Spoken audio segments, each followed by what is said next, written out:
Corona संकट काल चल रहा है, मामले बढ़ते जा रहे हैं। प्रदेश में आपदा प्रबंधन कानून लागू है। ऐसे में आपात सेवा 108 एम्बुलेंस का बंद होना ये दर्शाता है कि भाजपा सरकार महामारी के प्रति गंभीर नहीं है। प्रदेश कांग्रेस प्रवक्ता दीपक शर्मा ने कहा कि सरकार को इस समस्या का समय रहते समाधान कर लेना चाहिए था। जिस कंपनी ने इस सेवा से करोड़ों रुपए कमाए, आपातकाल में उसका बंद करने का फरमान गैर कानूनी है। सरकार को कंपनी पर आपदा प्रबंधन अधिनियम के अंतर्गत एफआईआर दर्ज करनी चाहिए। दीपक शर्मा ने कहा कि इस फैसले से लगभग 1500 लोग बेरोजगार हुए हैं। उन्होंने कहा कि कोरोना संकट काल में इन सभी कर्मचारियों ने अद्वितीय कार्य किया, अपनी जान पर खेलकर एम्बुलेंस का संचालन किया। ये भी कोरोना योद्धा हैं, लेकिन जिस तरह से इनके साथ व्यवहार हुआ है और इन्हें बेरोजगार किया गया है वो असहनीय है। ये कोरोना योद्धाओं का अपमान है।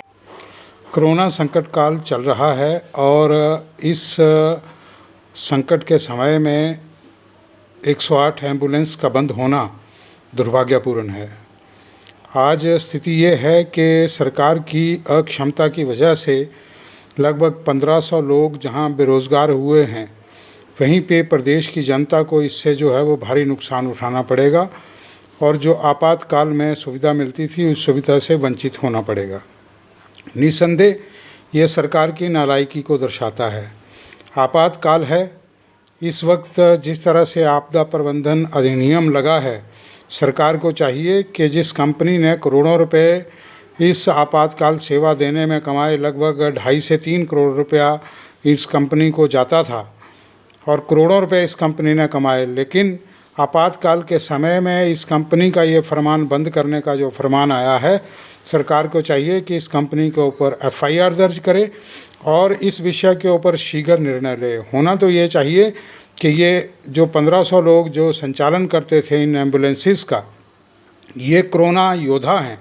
इन लोगों ने इस संकट काल में जान पर खेलकर इन एम्बुलेंस का संचालन किया है, लेकिन दुर्भाग्यपूर्ण स्थिति है कि कोरोना योद्धा को सम्मानित करने की जगह, उनको विशेष पैकेज देने की जगह उन लोगों को बेरोज़गार कर दिया गया। आज वो सड़क पे पहुंचा दिए गए हैं।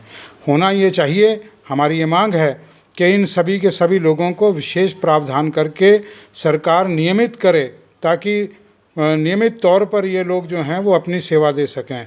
लेकिन दुर्भाग्यपूर्ण स्थिति ये है कि सरकार की नालायकी की वजह से आज ये स्थिति पैदा हुई है। अगर समय रहते सरकार ने इसका निराकरण नहीं किया तो कांग्रेस सड़कों पे उतरेगी।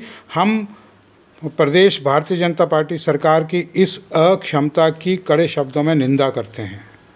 कांग्रेस इस बारे में चुप नहीं बैठेगी। कांग्रेस प्रवक्ता ने कहा कि होना तो ये चाहिए कि इन सब कर्मचारियों को स्थायी नियुक्ति देने का विशेष प्रावधान किया जाता, लेकिन उसकी जगह इन्हें बेरोजगार कर दिया गया है। इसके लिए सरकार जिम्मेदार है।